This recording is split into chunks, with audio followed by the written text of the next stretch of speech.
براہ راست آپ کو اسلام آباد لیے چلیں گے۔ وزیر اعظم عمران خان تقریب سے مخاطب ہیں۔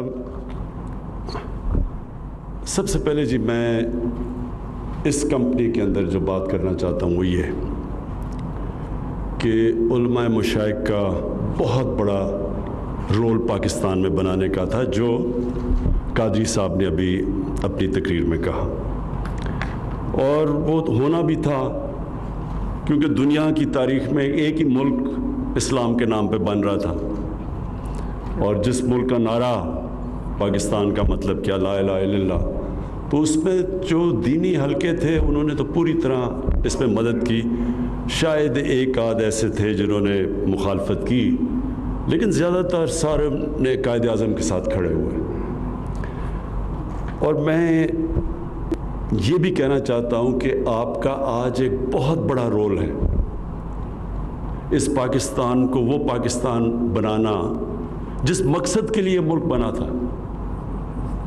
اگر آپ علامہ اقبال ان کی آپ ساری جو ان کا جو فلسفہ پڑھیں تو وہ ان کی جو خواب تھی پاکستان کی، وہ ایک بڑی عظیم خواب تھی، ایک بڑا ذہن تھا، اس کی خواب بھی بڑی تھی، اور جو وہ پاکستان کا تصور تھا وہ ایک زیادہ تر لوگ سمجھتے نہیں ہیں بدقسمتی سے۔ وہ یہ پاکستان کو دیکھنا چاہتے تھے ایک ایسا ملک جو کہ ایک ساری دنیا کے لیے ماڈل بنے گا کہ اصل میں اسلام کیا ہے، کیونکہ مسلمان اسلام سے دور ہوتے گئے۔ اور ایک بہت عظیم مسلمان سکالر تھے محمد عبدو، تو میں ان کا پڑھ رہا تھا کہ وہ جب آج سے پتہ نہیں 125 سال پہلے وہ جب مغرب گئے اور پھر جب مغرب سے واپس آئے، مصر واپس آئے، تو انہوں نے مغرب میں کہا کہ وہاں اسلام تو نہیں تھا، نہیں وہاں مسلمان تو نہیں تھے، لیکن اسلام بڑا دیکھا، اور جب واپس مصر میں آئے تو کہا مسلمان تو بہت ہیں لیکن اسلام نظر بہت کم آتا ہے۔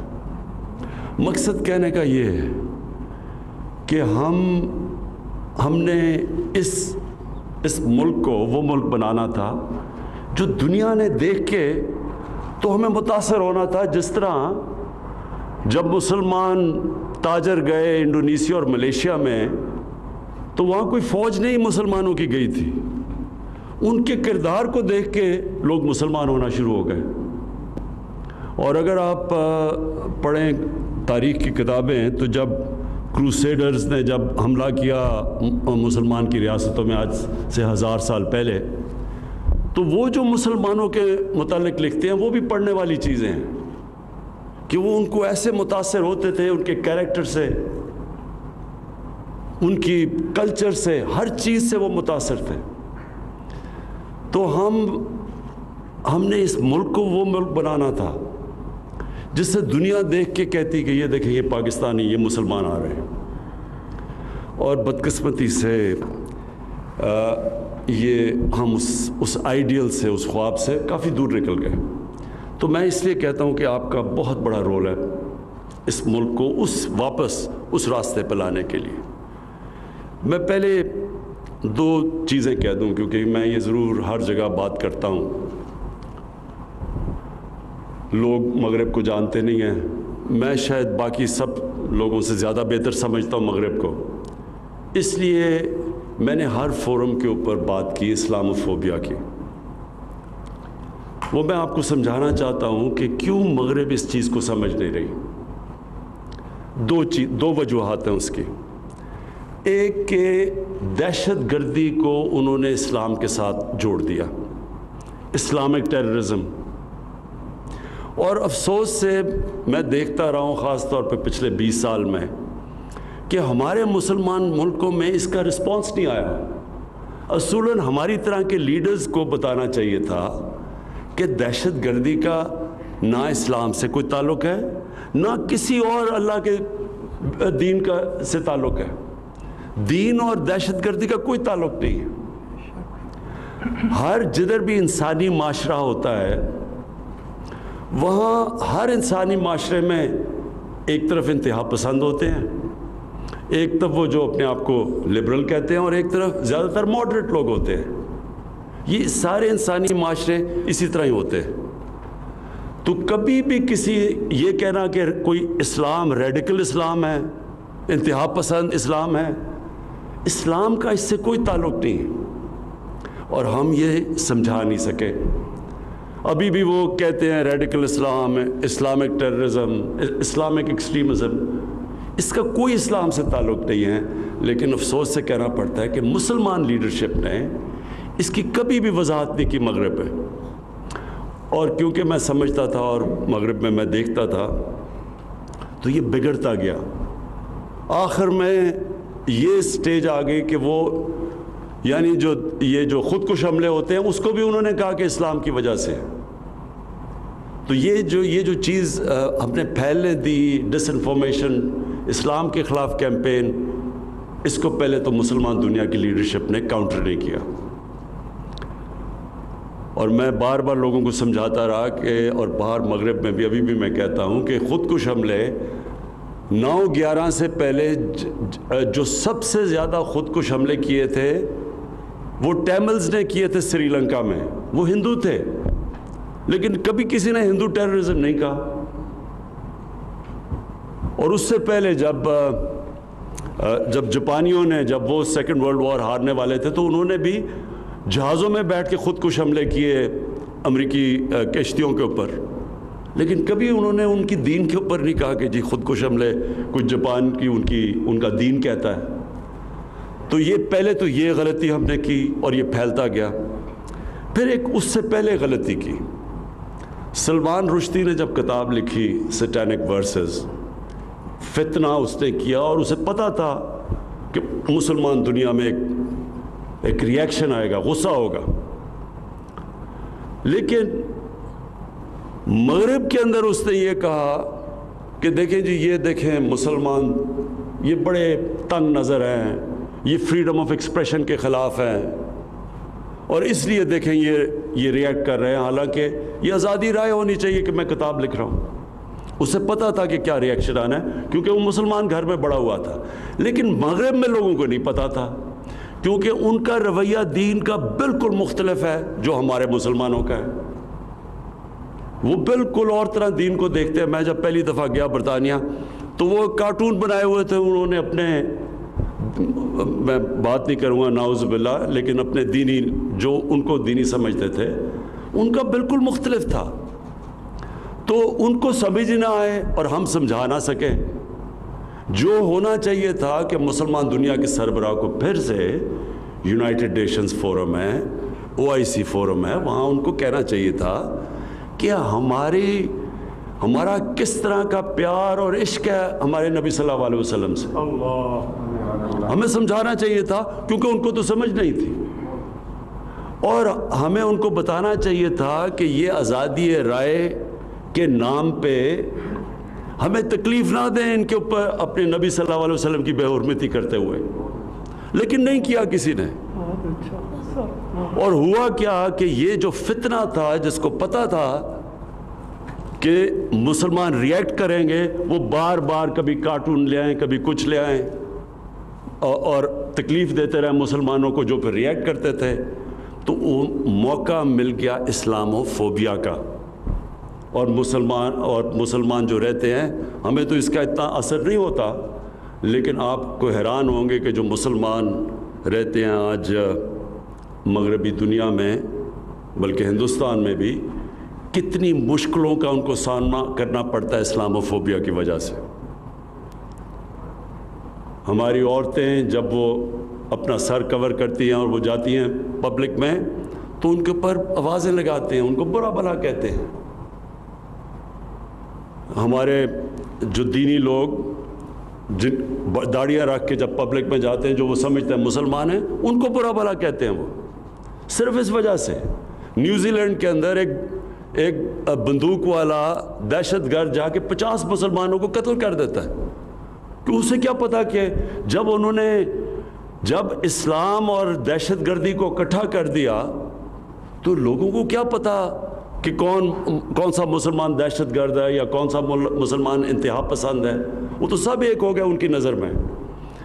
تو اس لیے وہاں مغرب میں مسلمانوں کو بڑی تکلیفوں کا سامنا کرنا پڑتا ہے، اور اس کی وجہ یہ کہ ہم مسلمان دنیا کے جو سربراہ ہیں، ہم نے کبھی یہ کوشش نہیں کی سب نے مل کے اس کو انٹرنیشنل فورمز پہ اٹھانے کی۔ اس لیے میں OIC میں بھی یہ چیز اٹھائی، آتے ساتھ ہی یونائٹڈ نیشنز میں بھی اٹھائی، اور بار بار دوسری دفعہ پھر اٹھایا کہ کوشش کر رہا ہوں۔ اور پھر میں نے سارے مسلمان سربراہ کو لیٹر لکھے کہ جب تک ہم سب مل کے مغرب کو نہیں اپروچ کریں گے، یہ بار بار اس طرح کی چیزیں ہوتی رہیں گی اور ہمیں تکلیف ملتی رہے گی، اور ان کو موقع مل جائے گا کہنے کا کہ دیکھیں جی کتنے تنگ نظر ہیں مسلمان۔ جبکہ یہودی کیونکہ وہ آرگنائزڈ ہیں، آج کسی کی مجال نہیں ہے، کوئی بھی یہودیوں کے خلاف بات نہیں کر سکتا وہاں مغرب پہ۔ وہ ایک ورڈ استعمال کرتے ہیں، جو بھی اسرائیل کی بھی کوئی تنقید کرے وہ اینٹی سیمائٹ کہہ دیتے ہیں، سب چپ ہو جاتے ہیں، کوئی بات نہیں کرتا۔ اور جو ہولوکاسٹ ہے، جس جو ایک بہت بڑا ظلم ہوا تھا یہودیوں کے خلاف جرمنی کے اندر، تو آج اس کی آپ آزادی کے رائے کے نام سے اس کے اوپر کوئی بات ہی نہیں کر سکتے، اس طرح کا اس کی کوئی منفی بات نہیں کر سکتے۔ 4 یورپین ملکوں میں جیل میں چلے جاتے ہیں آپ، تو وہاں آزادی رائے نہیں ہے، لیکن ادھر وہ آڑ لے لیتے ہیں آزادی رائے کی۔ اور میں اس کو زیادہ اپنی کمزوری سمجھتا ہوں، اپنی مسلمانوں کی۔ اور انشاءاللہ میں آپ سب کو یہاں یہ کہتا ہوں کہ میں پوری کوشش کرتا رہوں گا، مسلسل کوشش کروں گا، مسلمان دنیا کے سربراہوں کو میں پوری ہر طرح جب بھی میں ملتا ہوں میں ان کو بھی کوشش کرتا ہوں، اور مغرب کے بھی جب ان کے سربراہ کو ان کو بھی میں سمجھانے کی کوشش کرتا ہوں کہ یہ ایک انسانوں کے اندر تقسیم ہو رہی ہے، یہ جب آپ ہمارے نبی صلی اللہ علیہ وسلم کی شان میں گستاخی کرتے ہیں۔ اب جی میں صرف آپ کو یہ بتا دوں کہ میرے نظر میں کوئی اسلام کا اسکالر نہیں ہوں، لیکن ایک طالب علم ہوں، اور میں کافی اسٹڈی کرتا ہوں اور کرتا رہا ہوں اور کافی دیر سے کر رہا ہوں۔ یہ میرا ایمان ہے کہ جو مدینہ کی ریاست تھی، کیونکہ وہ نبی صلی اللہ علیہ وسلم کی سنت تھی، کیونکہ وہ انہوں نے بنائی تھی، اور قرآن میں اللہ نے ہمیں حکم دیا تھا کہ ان کی سنت پہ چلو، تو یہ میرا ایمان ہے کہ جو بھی اس ریاست کے اصولوں پہ چلے گا اللہ اس قوم کو اٹھا دے گا، بہت زبردست۔ اور وہ قوم اگر مسلمان نہ بھی ہو تو اللہ اس قوم کو اٹھا دے گا اگر ان اصولوں پہ چل گئی وہ قوم۔ اور کیونکہ میں مغرب پھرا ہوا ہوں تو میں آپ کو یقین دلاتا ہوں کہ میں نے ان قوموں کو جو محمد عبدو نے کہا تھا آج سے 125 سال پہلے، میں نے اپنی آنکھوں سے دیکھا مغرب میں۔ دیکھیں جو اصول انہوں نے بنائے تھے نا، وہ اصول آج آپ حیران ہوں گے، وہ یورپ کے اندر اسکینڈینیویا میں خاص طور پہ اگر آپ جائیں تو آپ کو وہ اصول نظر آئیں گے، عملی طور پہ وہ معاشرے وہ امپلیمنٹ کر بیٹھے ہیں۔ انسانیت کا نظام، یعنی ایک غریب آدمی اس کو پوری طرح ریاست اس کی بنیادی ضروریات پوری کرتی ہے، جو دنیا کی تاریخ میں سب سے پہلے مدینہ کی ریاست میں ہوا تھا۔ اس کے تعلیم، اچھی تعلیم اور ریاست دیتی اور مفت، اور وہاں یہ نہیں ہوتا کہ 3 قسم کے سلیبس ہیں، انگلش میڈیم، اردو میڈیم اور پھر دینی مدرسے، 3 ڈیفرنٹ سلیبس۔ ایک سلیبس ہوتا ہے، میں غریب آدمی ہوں، میرا بچہ میں پیسے نہیں دے سکتا، حکومت اس کو اعلیٰ تعلیم دیتی ہے، اور وہ تعلیم کہ وہ بچہ ملک کا وزیر اعظم بھی بن سکتا ہے، ڈاکٹر بن سکتا ہے، کہیں بھی، یعنی کوالٹی کی تعلیم دیتی ہے اور مفت۔ بے روزگار ہو، حکومت پیسے دیتی ہے جب تک اس کو روزگار نہیں ملتا۔ وہ اگر ہسپتال میں جائے گا اس کو مفت علاج ملے گا، میں یہ اسکینڈینیویا کی اب بات کر رہا ہوں۔ عدالت میں جائے گا لیگل ایڈ ملے گی، حکومت وکیل کر کے دے گی اس کو ایک فلاحی ریاست کہتے ہیں. یہ چیزیں ہمارے نبی صلی اللہ علیہ وسلم نے مدینہ میں کی تھیں، جس سے انہوں نے عام آدمی کے لیے ساری بنیادی ضروریات پوری کی تھی. اور دوسری چیز جو انہوں نے مدینہ میں کیا تھا وہ رول آف لا، قانون کی بالادستی. قانون کی بالادستی یہ کبھی بھی آج تک، میں آپ سارے علماء اور مشائخ کے سامنے کہنا چاہتا ہوں کہ کبھی بھی آج تک کوئی دنیا کا معاشرے نے ترقی کی نہیں جدھر قانون کی بالادستی نہیں ہوئی. کوئی آج اٹھا کے دیکھ لیں، آج دنیا کے خوشحال ملک دیکھ لیں، سارے جتنی زیادہ قانون کی بالادستی، رول آف لا، جتنا انصاف کا نظام، اتنا ہی وہ ملک خوشحال ہے. تو جب انہوں نے نبی صلی اللہ علیہ وسلم نے کہا کہ اگر میری بیٹی بھی قانون توڑے گی تو اس کو سزا ملے گی، اور پھر کہا کہ تمہارے سے پہلے بڑی قومیں تباہ ہوئی جدھر طاقتور کے لیے قانون اور کمزور کے لیے دوسرا. یہ یاد رکھیں کہ یہ ایک پورا فلسفہ ہے اس کے اندر. اور ہمارے سامنے آج آپ تماشا دیکھ رہے ہیں کہ اربوں روپے کے کیسز ہیں لوگوں پہ، اور وہ کہتے ہیں ہمیں NRO دے دو. غریب لوگ جیلوں میں مرے ہیں، جنہوں نے گائے چوری کی، بھینس یعنی موٹر سائیکل چوری کیا، وہ تو جیلوں میں چلے گئے.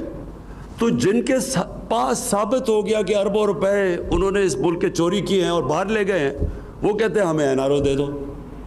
یہ آپ کے سامنے ہو رہا ہے.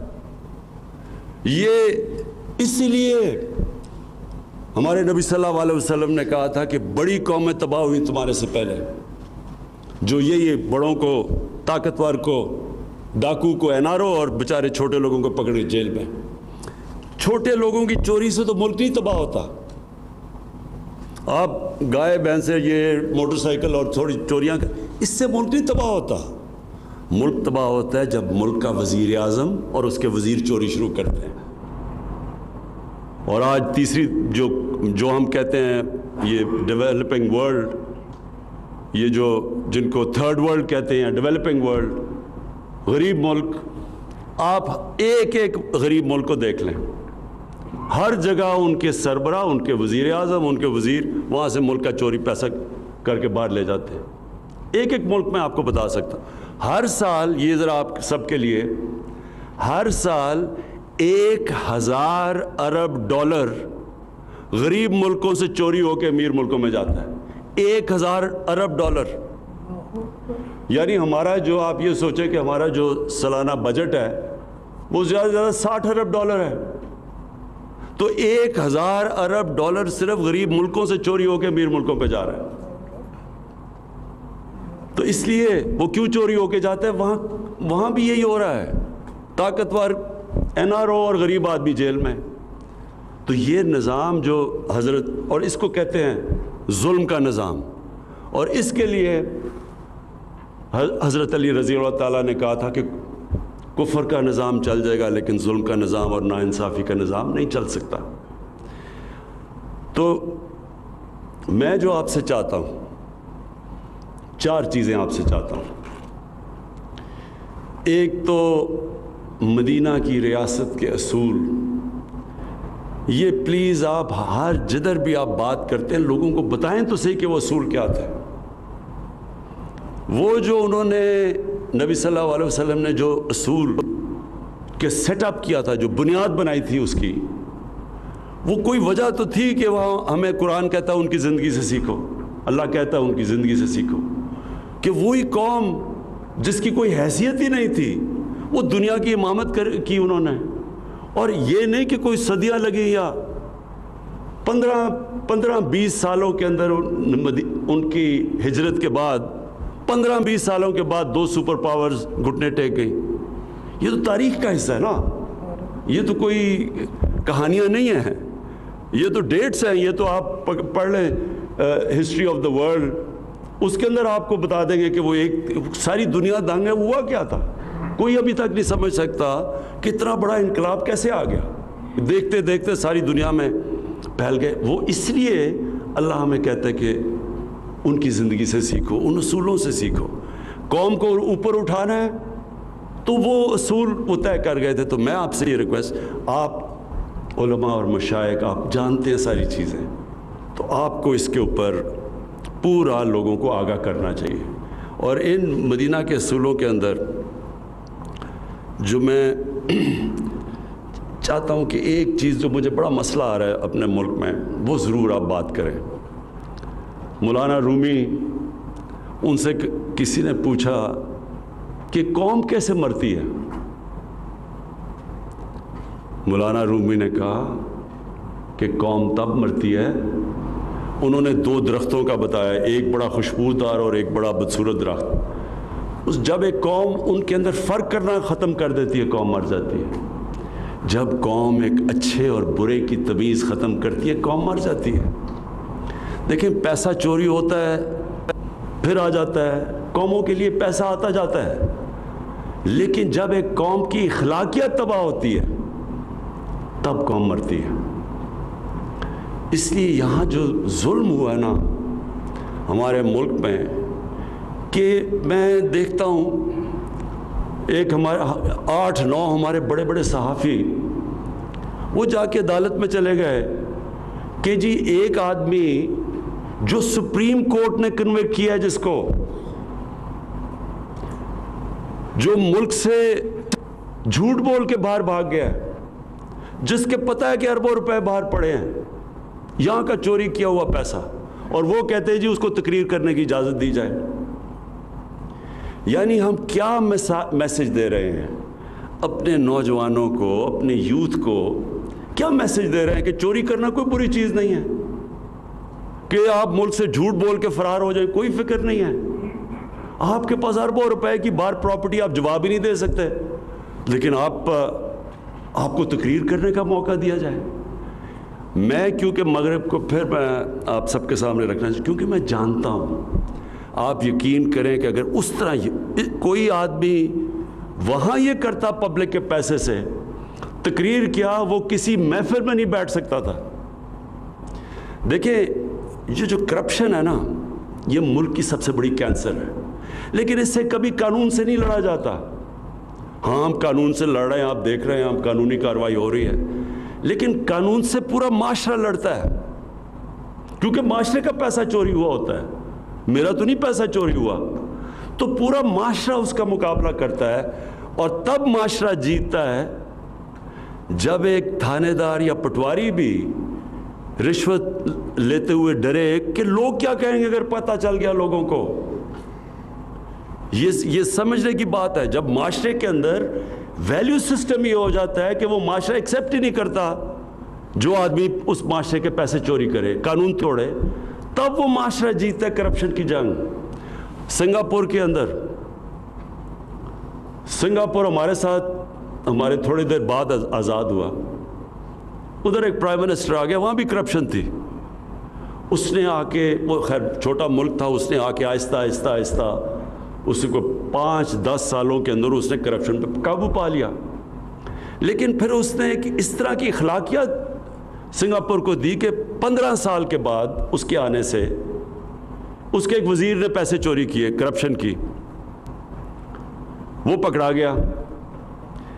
وہ اور قریب تھا پرائم منسٹر کے, وہ قریب تھا وزیر. جب وہ پکڑا گیا اور اس نے کہا, اس کو جب سزا ہونی تھی, اس نے خودکشی کر لی. کیوں خودکشی کی؟ اس کو پتا تھا کہ معاشرے میں میری جگہ ہی حیثیت ختم ہو گئی ہے, اب میں نہ میرے رشتہ دار کہیں جا ہی نہیں سکیں گے, معاشرہ میں پوچھے گا نہیں. امریکہ کے اندر ایک برنی میڈوف, ایک نام, اربوں پتی بن گیا, اربوں پتی. اس کے اوپر فلم بھی بنی ہوئی ہے.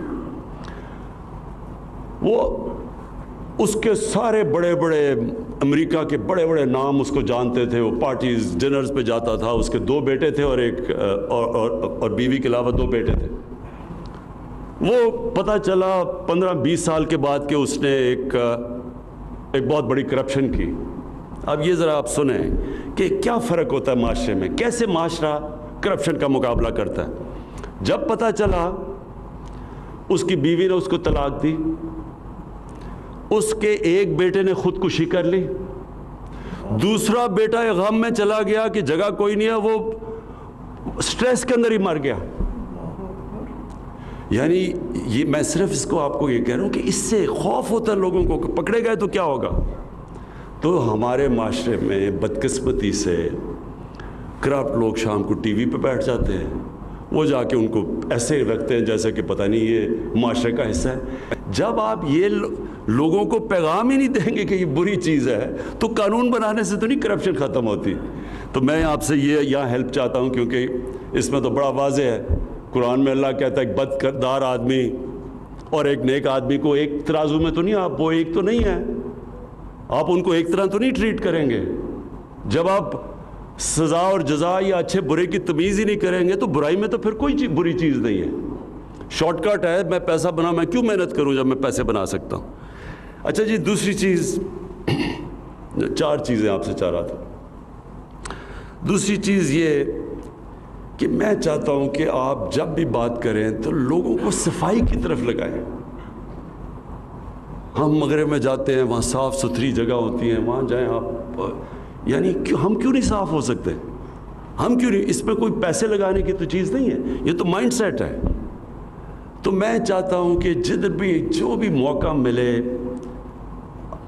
آپ ضرور, کیونکہ آپ سب کے پاس آواز ہے, لوگوں کو سمجھائیں کہ جب نبی صلی اللہ علیہ وسلم نے کہا تھا کہ آدھا ایمان صفائی ہے تو کسی وجہ سے کہا تھا. ہم جو وضو کرتے ہیں یہ سمبولک ہے کہ ہم صاف لوگ ہیں. ہم مسجد میں جاتے ہیں کہ اتنے گندے وہ باتھ رومز دیکھ کے وہ کوئی صفائی نہیں, کچھ نہیں, تو ہم اوپر سے اللہ کا نام لے رہے ہیں. اور یعنی وہ جو ہمارے نبی صلی اللہ علیہ وسلم نے بنیادی چیز کہ ہم صاف لوگ ہیں. میں وہی پھر آپ کو بتاؤں, میں نے کتاب پڑھا تھا کروسیڈرز کی. یہ جب پہلی دفعہ یورپ سے لوگ آئے اور جو مسلمانوں سے ٹاکرا ہوا ان کا, جب انہوں نے جروسلم کے اوپر واردات کی, تو وہ جو مسلمان کے اکاؤنٹ پڑھے وہ کہتے تھے کہ یہ نہاتے نہیں ہیں, ان سے بو آتی ہے, یہ ایسے, اور وہ کہتے تھے یہ بڑے صاف لوگ ہیں. حمام پہلی دفعہ انہوں نے زندگی میں دیکھے تھے جب وہ پہلی دفعہ آئے, تو یورپ میں تو تھا ہی نہیں ایسا. تو میں اب وہ الٹا ہو گیا, وہاں صفائی ہے اور ہمارا حالات برے ہیں. تو میں یہ دوسری چیز آپ سب سے چاہتا ہوں کہ معاشرے کے لیے, یوتھ کے لیے ضرور بات کریں صفائی کی. اور پھر سب سے امپورٹنٹ چیز دیکھیں, نبی صلی اللہ علیہ وسلم نے کسی نے ان سے ایک دفعہ پوچھا, ایک قریش کا آدمی, اس نے کہا جی میں اب 60 سال کا ہوں, میں عادتیں نہیں بدل سکتا, میرا سارا قبیلہ مسلمان ہو رہا ہے تو مجھے بھی ہونا پڑ رہا ہے, تو اب میں عادتیں نہیں بڑھ سکتا, مجھے ایک چیز بتاؤ مسلمان ہونے کی کہ میں عادتیں بھی رکھوں اور مسلمان بھی ہو جاؤں. انہوں نے کہا سچ بولا کرو. دیکھیں میں آپ سب سے کہتا ہوں کہ اس کے اوپر پلیز زور دیں, سچائی پہ, یوتھ پہ, بچوں پہ, سب پہ, جدھر بات کریں. آپ کی پھر سے میں کہتا ہوں آواز ہے. یہ جو ہماری, کیونکہ پھر سے میں کانٹراسٹ بتا رہا ہوں, آپ یقین کریں جن ملکوں کو ہم کافر کہتے ہیں وہ بڑے سچے لوگ ہیں. اخبار پڑھا ہوتا ہے, ویسے کوئی بھی نہیں ہوتا وہاں, وہ پیسے ڈالتے ہیں, پیسے رکھتے ہیں اور اخبار اٹھا لیتے ہیں, وہاں تو کوئی پوچھنے والا نہیں ہے. ایک سچائی کا ایک پورا ایک ہمیں جہاد کرنی پڑے گی, کیونکہ بدقسمتی سے وہاں بھی ہمارے میں مجھے کئی دفعہ بڑا افسوس ہوتا ہے کہ ہمارے میں یہ ویلیو جو اتنا بڑا اسلام کا ویلیو ہے, سچ یہ بھی ہم دور چلے گئے اس سے. اور آخر میں جو آپ سے بات کہنا چاہتا ہوں وہ یہ کہ جی لوگوں کو ہمیشہ اتحاد, یونٹی کی بات کریں. نبی صلی اللہ علیہ وسلم نے کیا کیا تھا, وہی مسلمان قبیلے تھے, بٹے ہوئے تھے, آپس میں لڑتے تھے. ان کی سب سے بڑی اچیومنٹ کیا تھی, انہوں نے ان سب قبیلوں کو اکٹھا کر دیا اور ایک قوم بنا دیا. ہمارے اندر یہ جو ڈویژنز ہیں, آپس میں ہم اختلاف ہوتا ہے تو وہ بندوقیں اٹھا لیتے ہیں, کوئی کچھ کرتا ہے, کوئی دوسرے کو کافر کہہ دیتا ہے. ویسے بھی معاشرے کے اندر یہ جو ہم آپس میں تقسیم کیے ہوئے ہوتے ہیں, یہ بہت بڑی رکاوٹ ہے ہمیں ایک عظیم قوم بننے میں. اور یہ ہے بھی نبی صلی اللہ علیہ وسلم کی سنت کہ لوگوں کو یونائٹ کرنا. رحمت العالمین تھے, سب انسانوں کے لیے رحمت بن کے آئے تھے. وہ تو بلکہ انسانوں کے لیے, صرف مسلمانوں کے لیے نہیں, انسانوں کے لیے رحمت بن کے آئے تھے. تو یہ جو یونائٹ کرنا ہے یہ بہت بڑی ان کی سنت ہے، اور یہ پھر آپ سب کی بڑی ذمہ داری ہے کہ کیونکہ آپ کی آواز ہے، میں یہ امید رکھتا ہوں کہ آپ یہ جو یونائٹ کر کے اس ملک کو مضبوط کرنا، اور میں یقین آپ کو دلوا دوں اللہ نے اس ملک کو کیا کیا نعمتیں سے نہیں بخشا۔ جب سے میں پرائم منسٹر بنا ہوں مجھے اور سمجھ آتی رہی ہے کہ اللہ نے اس کو یہ کیا کیا ہمیں بخشا ہوا ہے، اور ہماری بدقسمتی یہ ہے کہ ہمارے میں کیریکٹر نہیں تھا کہ اس ملک کو وہ قوم بنانا جو کہ بننا چاہیے تھا۔